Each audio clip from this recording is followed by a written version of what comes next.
Hello and welcome to All About Community. My name is Robert L. Harris and I am your host. I am so excited today. The reason I'm excited is because I have a young lawyer with me. You know, I love lawyers, probably because I am a lawyer.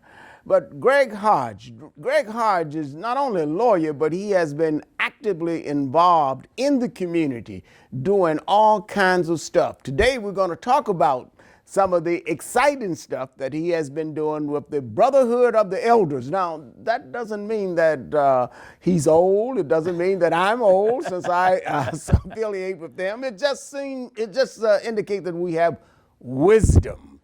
Welcome, Greg, to All About Community. Thank you, Brother Harris. Always good to see you and glad to be here. All right, very good. Now tell us a little bit about yourself. I know one thing. You look like a man that was born and raised in Arkansas. Am I right? You're absolutely right. Your crystal ball has let you in on that secret. Both you and I are native Arkansans. I grew up in Pine Bluff, you in Arkadelphia, and we were discussing before we got on the air that we have some common family members and people in Arkansas, but I grew up in Arkansas, proud to be a product of that community. Both of my parents were public school teachers and public servants in the community. My dad was a music teacher in the schools in the city. He was a musical director at Damascus Missionary Baptist Church and led a citywide choir. So he was always volunteering his time around music. My mother ended her career after 42 years in education as a principal of a school called Cheney Elementary, which was named after her mentor, a man who had helped her get through her educational process in the city. They were both graduates of Arkansas A&M College, which is now University of Arkansas Pine Bluff. And my mother, in particular, was always involved in things. She was a member of Delta Sigma Theta sorority, was the president of the chapter. She was involved with United Way, National Association of University Women, March of Dimes. And so my interest in community affairs, my interest in service really comes from my parents. Now, how did you end up here in California? I wrote a book called Goodbye Arkadelphia, which describes how I escaped Arkadelphia, Arkansas. Now, how did you end up here in California? I ended up here in Oakland after spending 4 years at Northwestern University, where I got a degree in psychology. Had been pre-med for the first 2 years, and then after that decided I actually wanted to do something different with myself and decided to go to law school. And so I came to California, attended Golden Gate University, got licensed by the State Bar, and been a practicing attorney with an active license since 1986. And have raised 5 children here and continue to be a part of a really vibrant Oakland community. And as I got here, I met a lot of people who were from Arkansas, a lot of people from Texas, a lot of people from Louisiana, and we just celebrated Juneteenth. Arkansas didn't celebrate Juneteenth. I didn't know what Juneteenth was until I came up here. And then people started talking about this thing on the 19th of June and all these festivals in Berkeley and other places. And this past Friday, it seems like more people are aware of the meaning of Juneteenth. But I think that history, our mutual interest in service really comes from those roots in Arkansas. And because people in Arkansas, I think, especially black folks, people like Harold Flowers, people like Wiley Branton, people who... now, Harold Flowers is legendary. Legendary. And so is Wiley Branton. As a matter of fact, Wiley Branton introduced me for... when I was inducted as the 37th president of the National Bar Association. He was dean of the law school at that particular time at Howard University. That's right. But Wiley Branton is a legend in Arkansas. Absolutely. He was one of my mother's high school classmates at Merrill High School. So I came out of this sort of crucible of African-American leadership, people who knew that they were just one generation removed from sharecropping. Most of the people in my family who got a college education were the first people in their families to go to college. And so the ethic around education, the ethic around spirituality, ethics around service have come naturally. And all of that is baked into what you do now, which is your involvement with the Brotherhood. Yes. Tell us a little bit about the Brotherhood. Matter of fact, tell us a whole lot about the Brotherhood. All right, I'll do what I can. I mean, the Brotherhood Elders Network is an intergenerational network of African-American men here in Oakland that is trying to do 4 things. We're trying to make sure that we use our influence to leverage resources on behalf of the black community, and particularly young black men. How did it get started? It got started, it was a vision of Arnold Perkins, who is another legendary leader in this community. I don't know if you've had him on the show or not, but I've been trying to, but he's too important to come on this show. I'm still working on it, though. Well, Brother Arnold, back in the early 2000s, when I served on the Oakland Unified School Board, I served 2 terms, 8 years, and at that time, he had this idea of connecting young African-American men who were leaders. I was in my 30s, and he would take us to dinner. There were about 20 of us. Byron Williams, who wrote for the Oakland Tribune at the time, Fred Blackwell, who now is at San Francisco Foundation, several others. And he basically said to us, I want you all to get to know each other because you're going to be in leadership roles here in Oakland over the next couple of decades. He could see that. And he would take us to dinner, and there was really no agenda other than having a good meal and getting to know each other. There were a couple of iterations of that, and then about 8 years ago, he said to a couple of older friends of his, why don't we formalize this? And they had a retreat of the elders component of the group. So there's the elders, the brother manhood, and the warrior group. So there's 3 distinct groups. And what group? The warrior? Warriors and brother manhood. Not the San Francisco. Not the basketball team. Coliseum not Warriors. Those warriors. Or These are the black Golden warriors. State Warriors. Yeah. But warriors like the younger in guys, Africa. the 25 to 35s, the guys who are still a lot of them still trying to figure out family, job, and that sort of thing. There was the sort of sandwich generation, myself, so at the time that I got involved, I was taking care of an ailing mother in Arkansas. My mom battled with Parkinson's for 15 years before she passed, became an ancestor, and I had 2 kids in college and a couple on the way. So, and we're gonna get a little bit more into, matter of fact, a whole lot more into the brotherhood, but we do have to go to break. Don't touch that remote, put it down. We will be right back with All About Community. Again, my name is Robert L. Harris, and I am your host. Hi, we're Minuteman Press Oakland in downtown Oakland at 2406 Webster. We're your local printer. We help your business grow. We provide flyers, business cards, direct mail, any product that you need to promote your business, we have it. And remember, at Minuteman Press, no job is too small and no job is too big. Come by, stop at our shop at 24th and Webster, right behind the YMCA in downtown Oakland.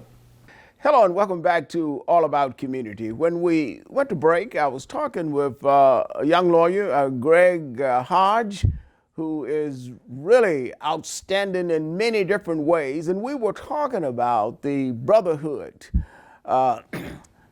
You were talking about the warriors, and I got tried to make a joke of it about you're talking about those warriors who left Oakland and went to San Francisco. Right. No, we're not talking about those warriors. Not those warriors. We're talking about real warriors. That's right. That's right. The young men that you're talking about in terms of the brotherhood. Yes.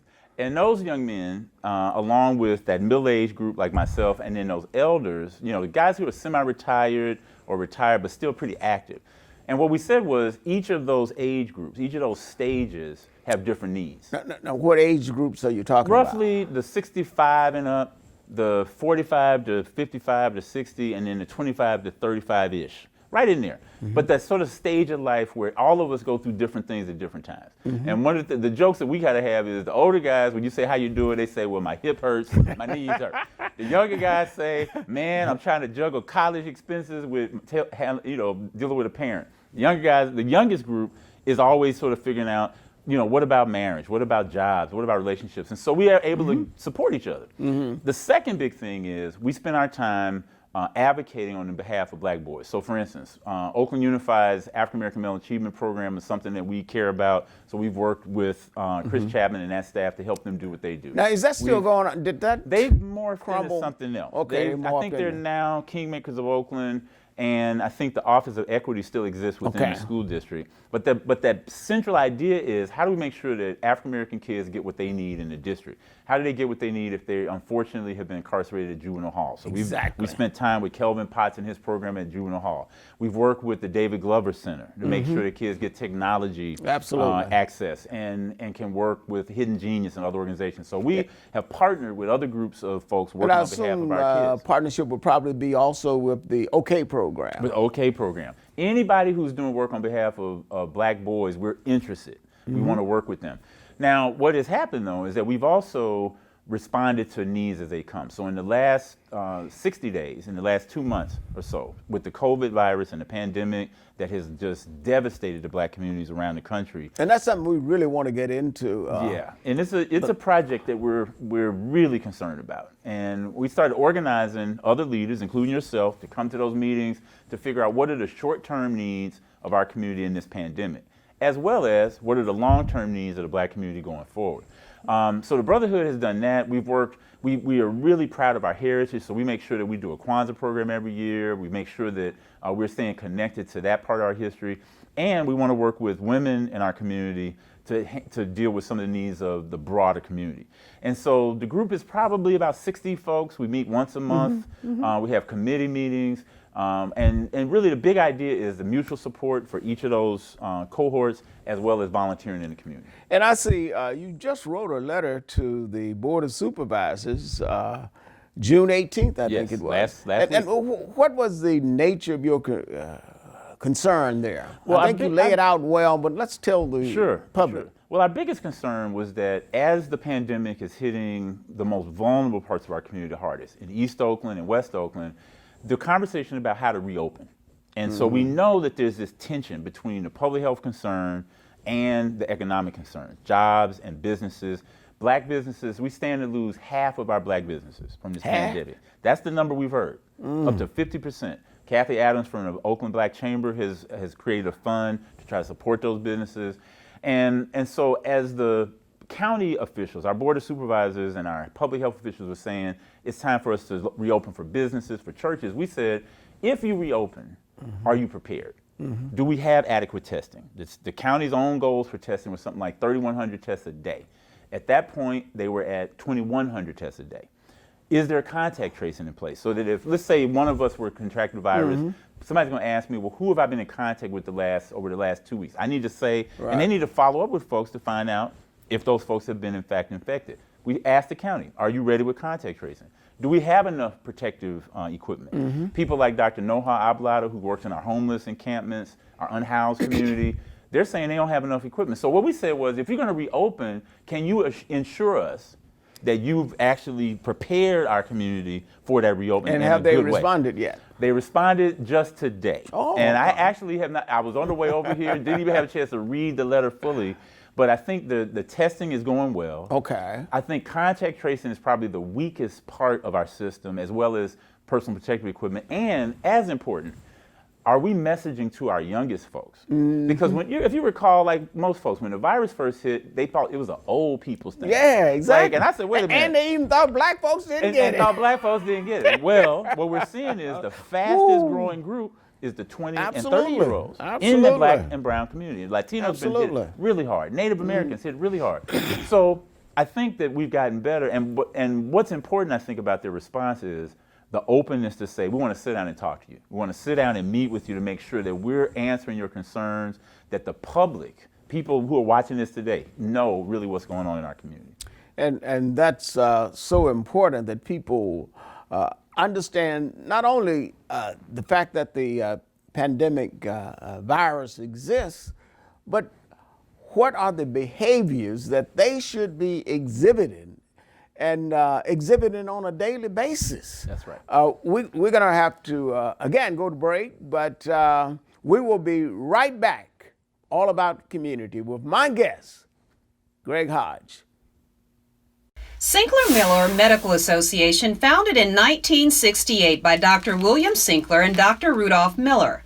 The organization was formed to improve the health care of African American and other minority people in the Bay Area. Sinkler-Miller Medical Association offers annual scholarships to high school, nursing, and medical students who are African American.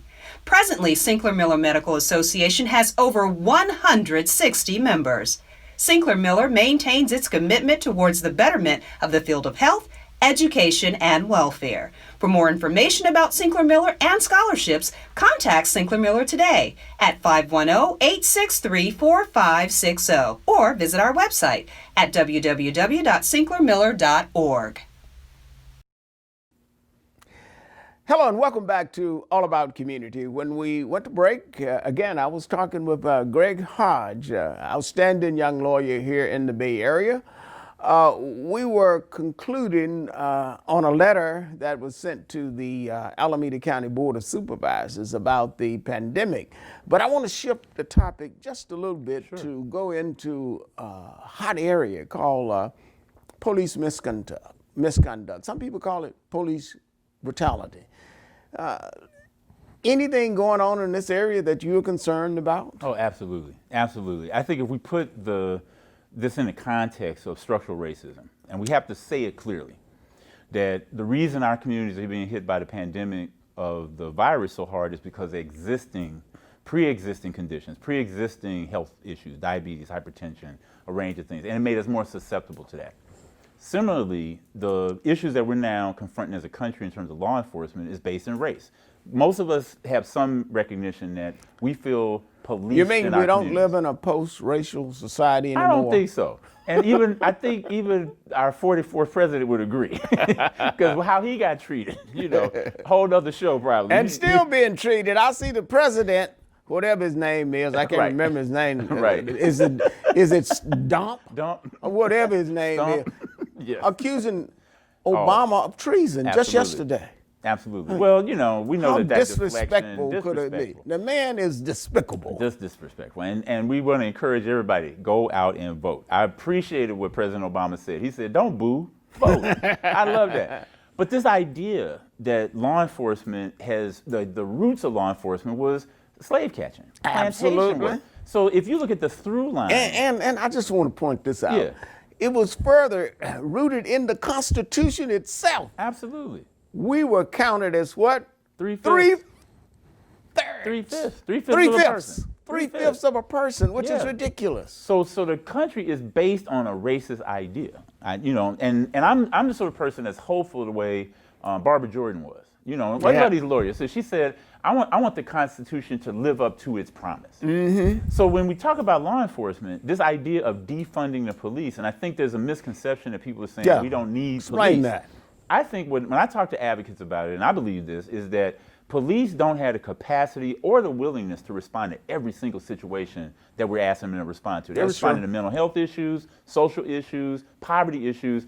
I want a police officer to show up at my house if somebody's breaking into my house at night with a weapon. Right. I don't want the police officer to show up to my neighbor's house if they're having an argument. I'd much rather have a social worker. So the idea around the country and here in Oakland is take the resources that we would normally spend on traditional policing, shrink that budget so that the police do only the work that they really are necessary for, and that we're sending out problem-solving officers, that we're sending out community police officers, we're sending out restorative justice officers, because many of the problems, if we think about what happened to Rayshard Brooks, Oh, yes. brother yes. had been drinking, decided to pull his car over into a parking lot and go to sleep. There is nothing, at least in my And my the legal Rayshard training, Brooks, in case you lost on it, it was in the case in Atlanta. In Atlanta. Georgia. And the cop shot him in the back. shot him in the back, and he had said to them, apparently, I want to just walk this off and go to my sister's house. Now, what would have happened had a social worker shown up and said, are you okay? And if a police officer's up the street to make sure if there was a weapon involved, that person's going to be safe. My point is, the idea of defunding the police has everything to do with putting the resources into the community where they're most needed.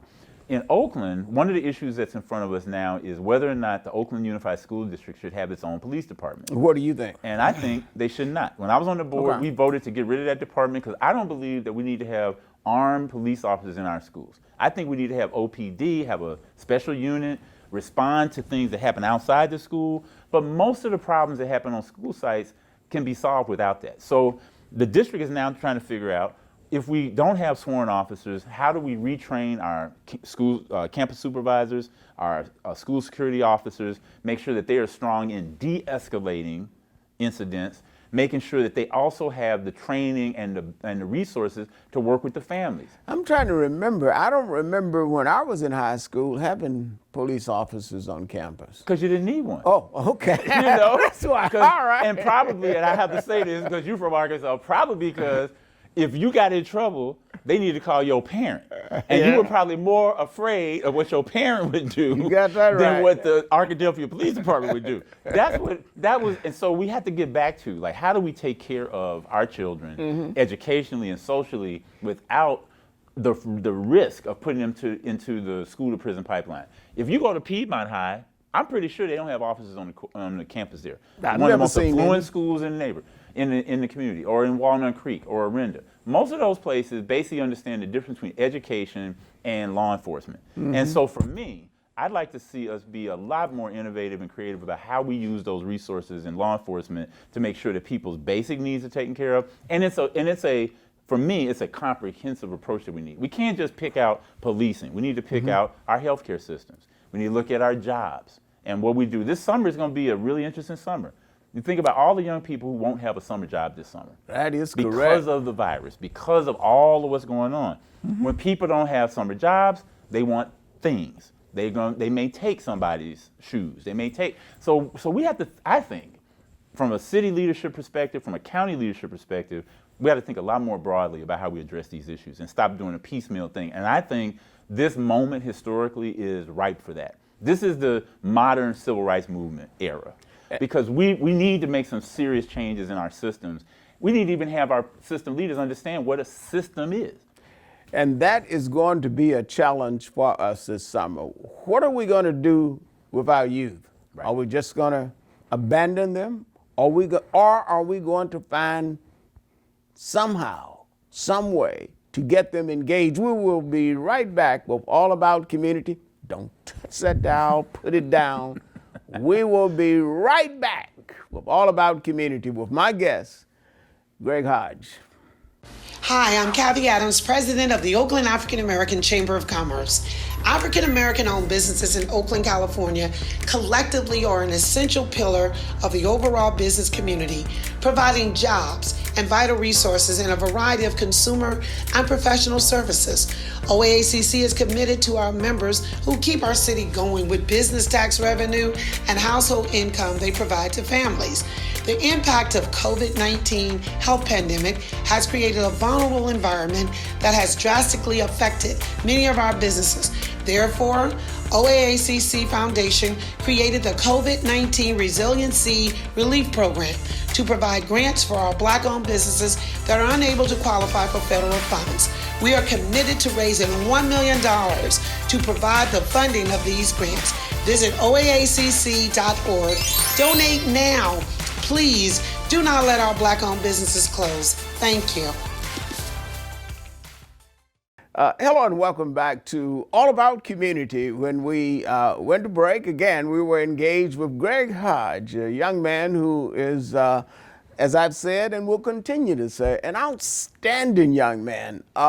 Greg, in this last segment, let's talk a little bit about how one can contact the Brotherhood of Elders Network and get more information on it. And then we want to get into my favorite subject. All right. So if folks are interested in our work, you can go to www.brotherhoodofelders.net. On that website, you're going to see the resources, a resource page that gives you a sense of what we do. We have a curriculum called the Art of Being a Black Man curriculum for educators. We have a monthly newsletter that appears on that website so people can get a sense of what's happening here in Oakland, because we're pretty focused on what happens here in Oakland, but we also are in communication with folks around the country.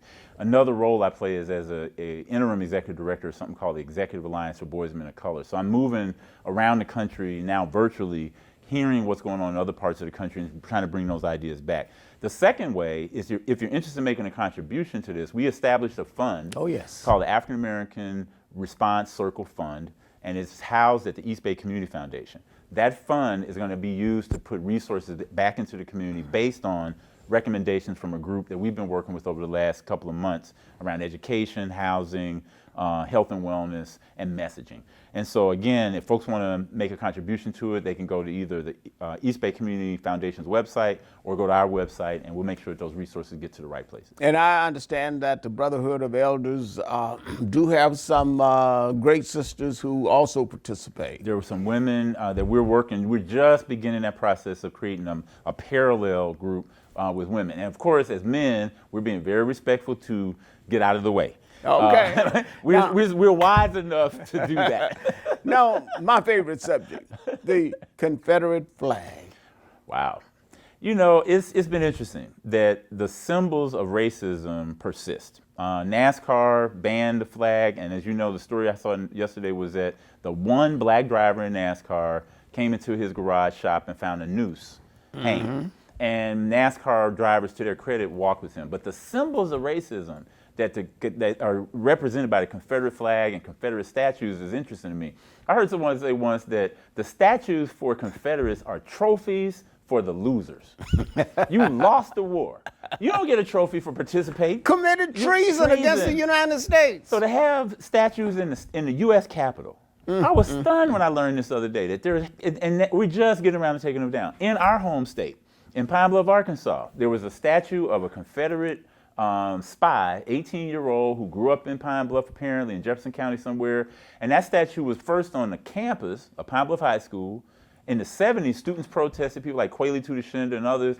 That statue then got moved to the county courthouse. And last week, an African-American judge and the leaders in that community decided it's time to take this trophy to the losers down. The psychological effect that statue had on me when I would go pay taxes on my parents' house was that I got to walk past someone who thought slavery was a good and proper and appropriate way to treat human beings when I go and do my civic duty to pay my taxes. So I'm glad to see that these statues are coming down. And me too. And never forget the fact that they committed treason against the United States. And here we are wanting to honor them. No other nation in the world does that. No. So you have to ask ourselves why. Greg, we want to thank you for being our guest on All About Community.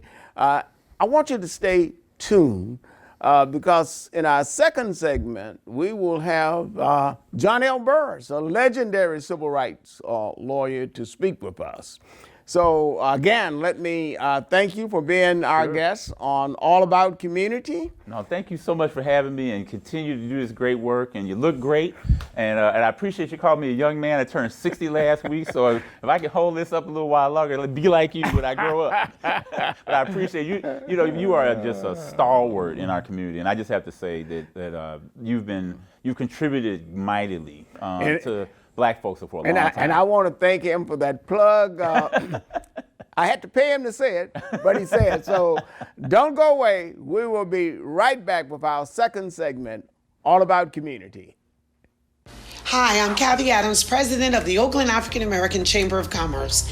African American owned businesses in Oakland, California collectively are an essential pillar of the overall business community, providing jobs and vital resources in a variety of consumer and professional services. OAACC is committed to our members who keep our city going with business tax revenue and household income they provide to families. The impact of COVID-19 health pandemic has created a vulnerable environment that has drastically affected many of our businesses. Therefore, OAACC Foundation created the COVID-19 Resiliency Relief Program to provide grants for our Black-owned businesses that are unable to qualify for federal funds. We are committed to raising $1 million to provide the funding of these grants. Visit oaacc.org. Donate now. Please do not let our Black-owned businesses close. Thank you. Wireless Plus, your easy access phone provider, wants you to have a free phone, free accessories with free services. How would you like unlimited calls, unlimited texts with free internet? Let us show you how you can get free government-approved programs. Come to our TV at 7801 Edgewater Drive in Oakland, near the Oakland Airport, for your free phone and unlimited services. Call the number on the screen today and let us show you how to gain easy access and communicate for free with Wireless Plus. Hello and welcome back to All About Community. When we went to break, I was telling you that my next guest would be the legendary John L. Burris of Oakland, California, who has made a reputation for himself across the nation and probably throughout the world, dealing with all kinds of cases, but cases especially dealing with police misconduct, or often called police brutality. John, welcome to All About Community. It's a great pleasure to have you. And I just want to say this to the audience. I've known this young man since 1966, I believe it was. We were pledging, he was pledging, I was the older person, the graduate advisor. Yeah. He was pledging Kappa Alpha Psi fraternity. So he is one of my fraternity brothers, and we've known each other for some time, even in law school. We were friends. So John, welcome to All About Community. My, it's been a long 50-some years. It has been, and I always tell people that who speak negatively about me and the work that I've done, I said, don't blame it on me. Blame it on Robert Harris. He's the one that caused me to go to law school. After that, I never would have happened. But it is good, obviously, to be here with you, Robert, and it's been a long time. We've been friends, and I can go back to when I first came to Vallejo and went to a smoker, and you were there with Robert Heyman, I think it was. Yeah. And from there, the rest is history. Although I must admit that my career in terms of the type of lawyer that I've become did not start from there. It really started when I was in Chicago as a law student, and there I had an opportunity to work for Ralph Metcalf, the 1936 Olympian. Mm-hmm. He was a congressman at the time in Chicago who was very upset because his fellow Chicagoan doctor had been beaten up by Chicago police. Metcalf became enraged by it and decided to have a commission, and he retained, or at least asked for law students like myself to get involved. And so I spent one summer just interviewing people who had been beaten up by the police, Chicago PD, and so I learned a lot, and it had a tremendous impact on me in terms of my ultimate career goals and where I saw myself making a contribution. And you to the went world. back to Chicago after law school, did you not? I did go back to Chicago, and I practiced in a big firm. I won't tell you why I really went to Chicago, but I went to, I went to Chicago. Please don't. Yeah, right, I won't. But you know, that was a stop along the way, and it was an eye-opening stop, and all part of getting a sense of the work. 'Cause I was in Chicago when the trial of Fred Hampton took place. Oh, yeah. And so I had a chance to see that trial unfold and get another sense of law enforcement. I was in the state's attorney's office there, aside from big firm. And so when I got a chance to see law enforcement from a different perspective. And so when I returned to California, I also went to the Alameda County DA's office and was a prosecutor there. And there I had another opportunity to kind of see what policing was about, see what law enforcement was about. And I think in the back of my own mind, I really had a sense that I wanted to be a civil rights lawyer. Even though I practiced criminal defense law for 67 years, I didn't view that as civil rights work. That was a learning process, an involving process, although I was successful at it, but I didn't see it as my life's work. And you have been really involved, starting from the Charles Houston Bar Association, where you were president of, and then you were president, the third president of California Association of Black Lawyers. Right. That was founded 40-some years ago. You were the third president of it. It was a time ago, and honestly, it was a very exciting period of time. It was. Because the time when we had an opportunity to come together as lawyers. I had not been in California very long, but it was really exciting to see all these lawyers whom I knew about, Johnny Cochran and Wiley Manuel and Alan Broussard up here, Clinton White, Henry Ramsey, then the LA contingent and San Diego contingent. It was quite an environment for a showcase for black lawyers that ultimately started the California Association of Black Lawyers. Absolutely. And is continuing to this day. Absolutely. When we convened in 1977 at the airport Marriott, there were over 200 black lawyers in 1977 that came to Los Angeles to form the California Association of Black Lawyers. Lifelong relationships formulated. As you know, Dan Weber, who's since gone on, was a good friend of ours, and promoted the association, and he passed his interests on to his wife. Yeah, Shirley and she's Weber, now who- in the state legislature, No, and sponsoring AC 5, which is the repeal of Proposition Well, 209. more importantly, equally important, she was involved in the police litigation that's taken place that is having the impact of changing the police issues here in California. I'm a byproduct of all of that, and in many ways, I appreciate the work that she has done. Yeah. And the challenges that that police reform has created. As you know, I really got my start here in California with the Melvin Black case, of which I'm often called upon to talk about. And when people tell me about Oscar Grant and other cases that occurred, I'll say, before all of them, there was Melvin Black in this area. And Melvin Black had a profound impact because what it did was cause the Citizen Review Board to be created. And certainly for me, it sort of, you might say, launched my own career in terms of a direction that I was And Melvin Black started out of the Charles Houston Bar Association. I believe you were retained by Mayor Wilson to do a study on that, an investigation on that, because the Charles Houston Bar Association was raising so much hell, as they should have. Yeah, they should have, right. Black lawyers gotta raise more hell, period. Well, there's always going to be lawyers who are going to raise hell. Okay, that's just the way it has to be. I'm a big proponent of W.B. Du Bois as the talented 10th. And the talented 10th has a responsibility to protect and save the other 90%. You're right, the talented 10th. On that note, we have to go to break. We're talking to the legendary John Burris of Oakland, California, noted lawyer throughout the world. Don't touch that dial. Put that remote down. We will be right back with All About Community with John L. Burris. Positive Links Day program is a community center that provides disability awareness to remove some of the stigmas associated with the disabled population. We are located at 675 Hagenberger Road, Suite 255 in Oakland, California. Our mission is to be a voice for those that don't have a voice. We are recruiting community volunteers for training to assist us to develop and provide awareness for the treatment available for the disabled community. If you would like to volunteer, you can reach us at 510-878-9779.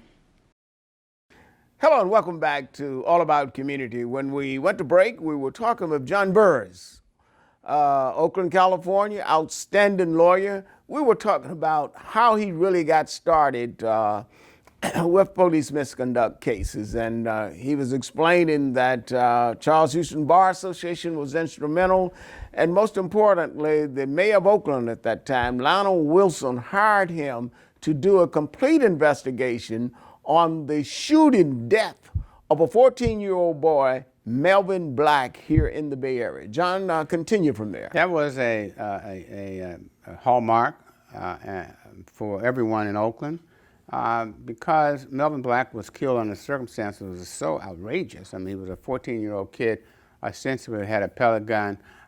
Police saw him standing, took after him. He left the pellet gun on the car, chased him down, and shot him down with multiple gunshots.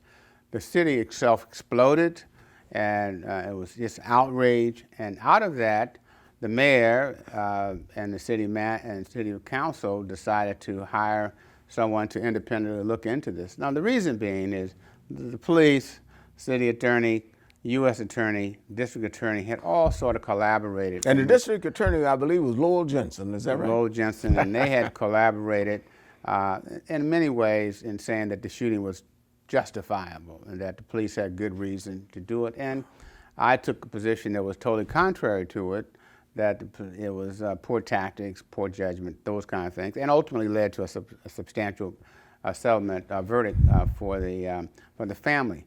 But for me, that was my entree in really appreciating that police do not tell the truth, and that what police are designed is to protect themselves and to carry on this notion that they don't do anything wrong. And it's not for the black community they're trying to fool, it's for the white community. Mm-hmm. They want the white community to believe that whatever they're doing in the black community is justifiable. Well, I've said no, and that I didn't agree with that, and that I think I tried to set my course for the direction I was going to take in my career. It was a very positive step on my part, but it wasn't the step that I had, the next step that I took. I mean, the next step is I had a partnership with our fraternity brothers, L. Hugh Harris and Dave Alexander, and we were, young college guys, young law student graduates. We were pretty happy about coming together. I think you were even at our opening house party, and that worked for about 5 or 6 years. But I wasn't really having a sense that I was making a real contribution to the world. There's no question you could do criminal defense work. I could do it very well, but nobody really cares about that, and you didn't move the social agenda. You didn't have an impact on how people did things the next time. There was no price to pay. So I ultimately left, which was the most important decision because it put me on the track to really do what I've been doing now for 35, 40 years. And I know you've handled a lot of high-profile cases, but the one that perhaps set the tone for videoing was Rodney King. Absolutely. Before that, cops could just tell you anything. I had a lot of cases before Rodney King because I was in early 90s. But all throughout the 80s, we had these cases where I was actually winning cases, but I was in a big fight with these people because I had to work through it. Rodney King changed everything because it had the video camera, and it was so vicious. And even to this day, there were people who did not believe that Rodney King deserved the money that he got, that the beating he received was justifiable. But I will tell you, I've been in a lot of good courtroom battles, but that courtroom battle was as good as one could get into. I had a chance. Why was that? Because I had a chance to cross-examine Coons, who was the sergeant involved. Oh, yeah, I remember. He was a real titan and strong-willed guy, so he and I went at it. It was much courtroom drama at its finest. And so, of course, having been able to do some portion of the closing arguments, those were important cases, but that was an important case. And it also sort of drove me to the point that this is the work that I'm going to do. And ever since Rodney King, I've done exclusively, for the most part, police misconduct cases. I've had over 1,000 cases, and you think that would not be the case.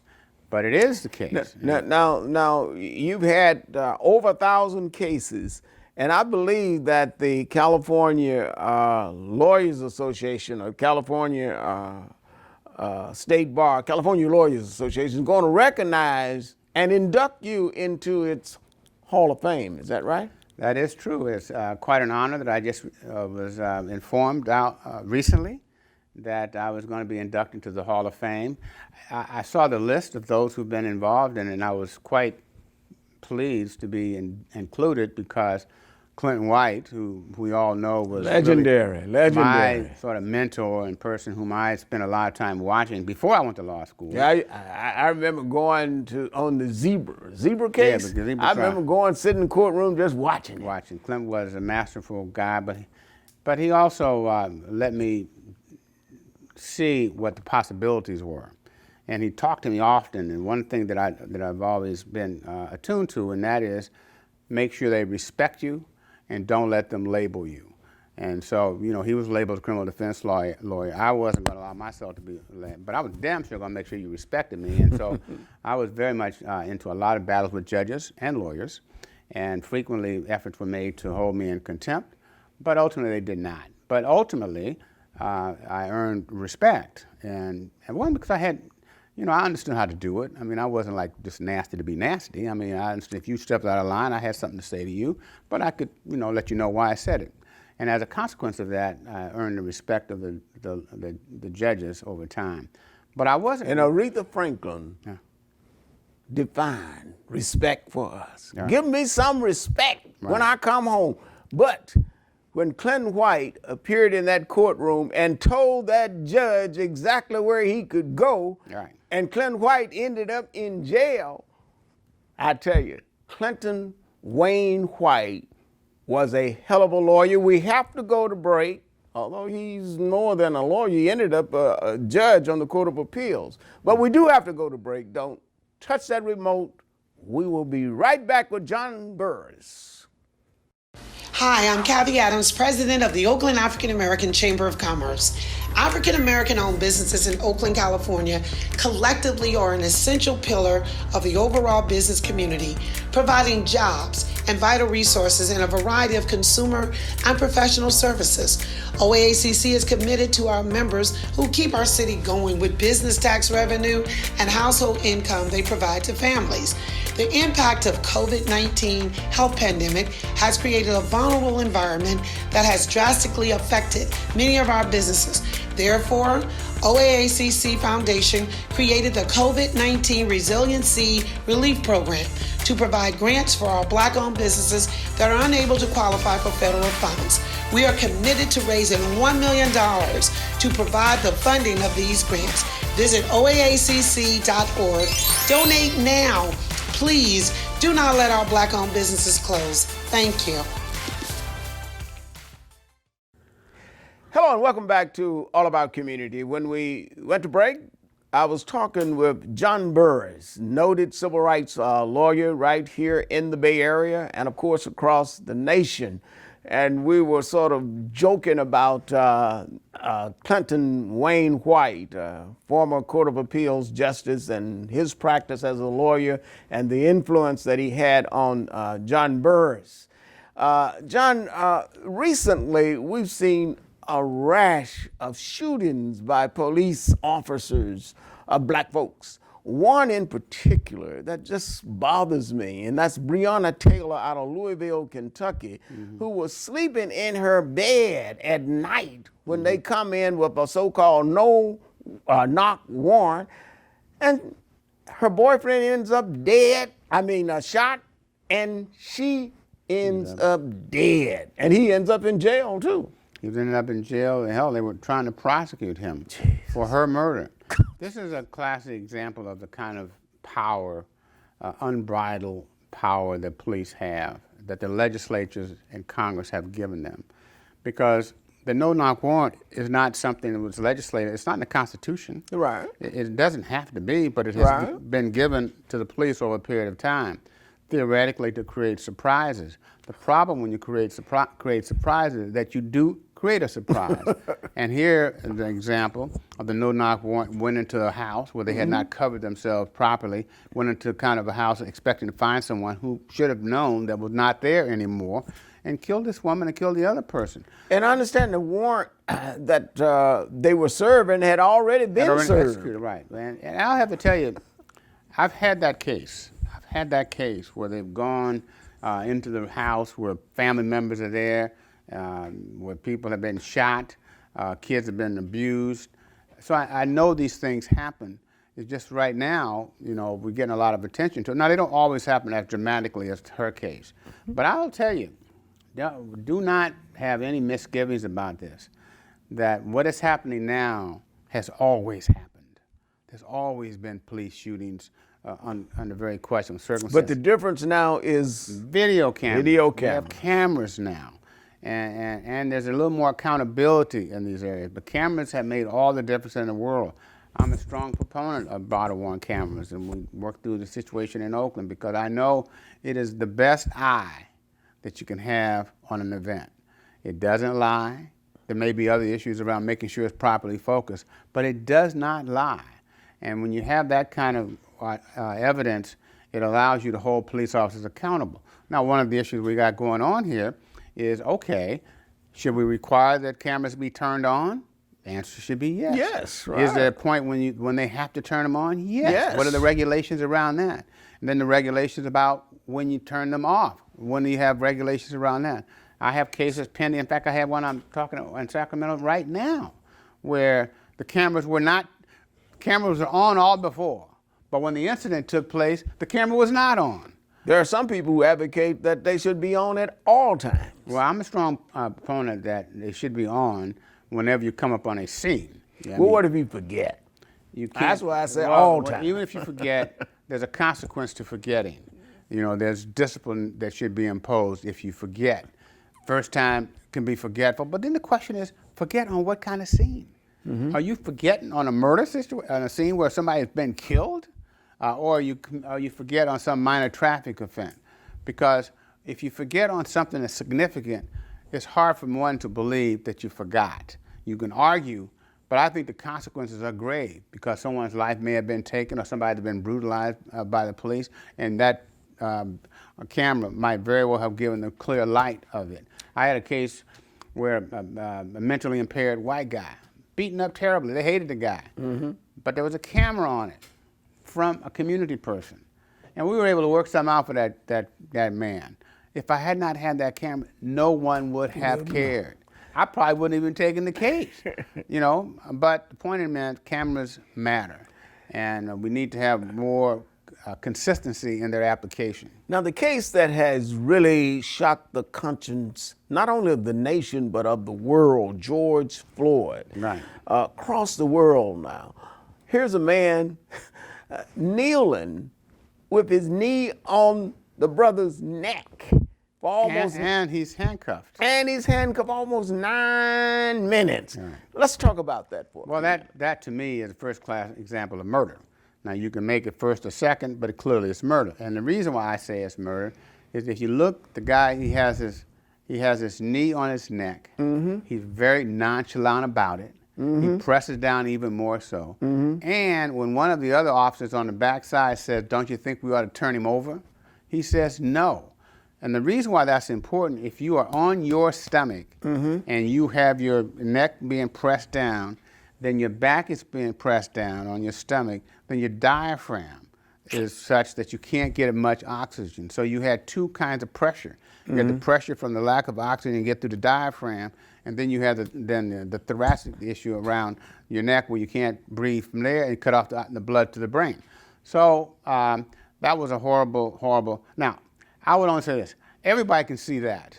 Right. Everybody can see that. Right. But that's not where we need to go. That's just one, you can handle that case. You can get stuff to deal with that case. But what about in all the other cases?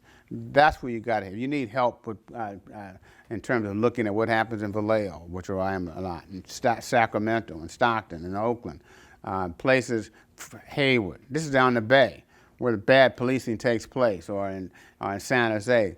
Those places, you also have to look and see what kind of policies they have in play. And look, we've had cases. I've had cases in all these areas, and we don't have as many chokehold cases, but we do have had cases where I can't breathe cases, and where a person is being held down, and we've had at least 2 cases in the last year. You know, I know everyone knows about the big cases in the newspaper and other places, but I'm going to tell you, there's ordinary people around here who've suffered just as badly as some of the major cases that we see. And the tragedy of that, as he kneeled with his knee on the neck of the brother, he put his hands in his pocket. In his pocket. Letting you know how much he did not care about that brother. We got to go to break. We will be right back with John Burris. This is All About Community. Don't touch that remote. Don't even think about grabbing it. We will be right back with All About Community.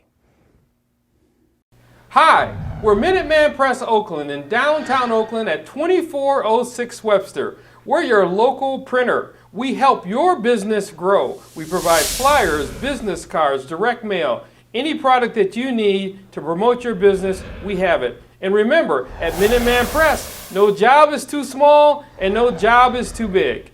Come by, stop at our shop at 24th and Webster, right behind the YMCA in downtown Oakland.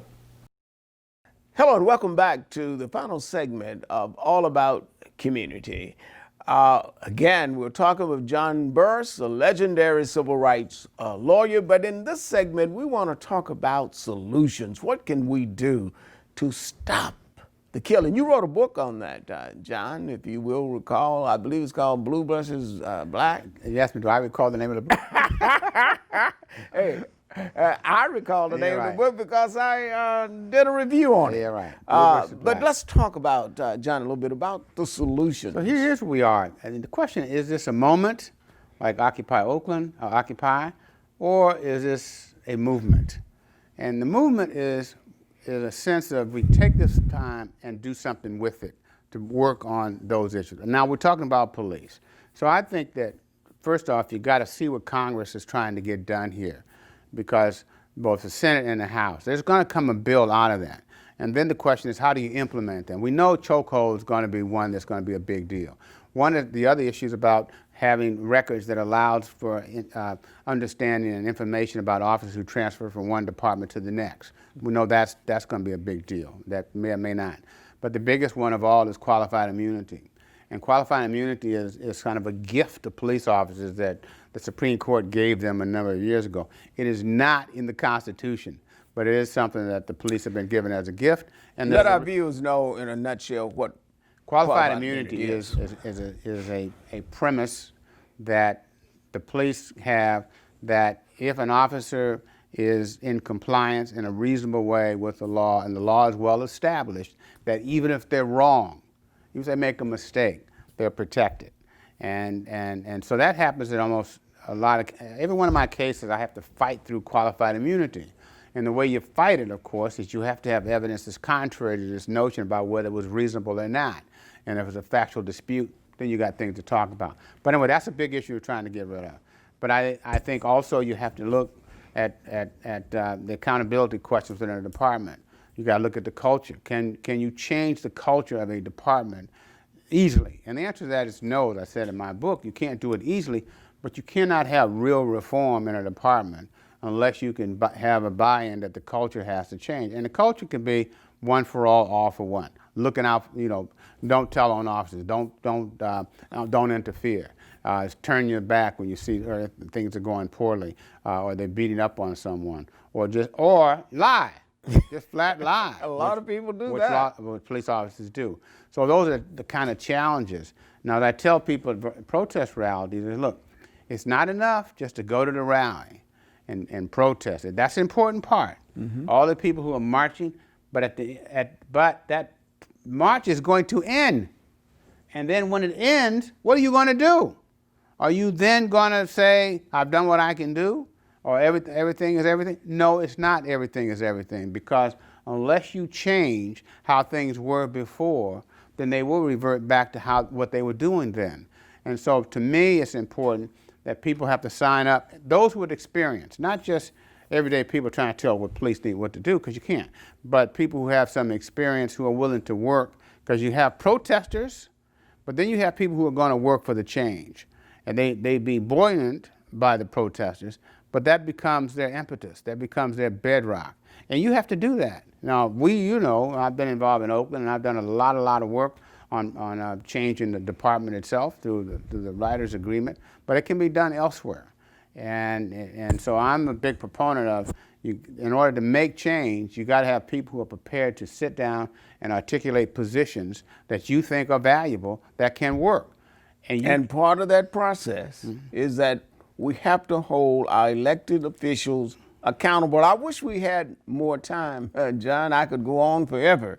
But we are really, really pleased that we have been blessed with the presence of John Burris, who is a legendary civil rights lawyer, as I've indicated on so many different occasions. John, I want to thank you personally for joining us here at our TV, and welcome you to come back anytime you desire, with or without notice. So again, thank you very much for joining us of All About Community. My name is Robert L. Harris. I am your host, and remember this: no matter what you do, when you do it, or how you do it, in the final analysis, it is still going to be all about community. Thank you for joining us.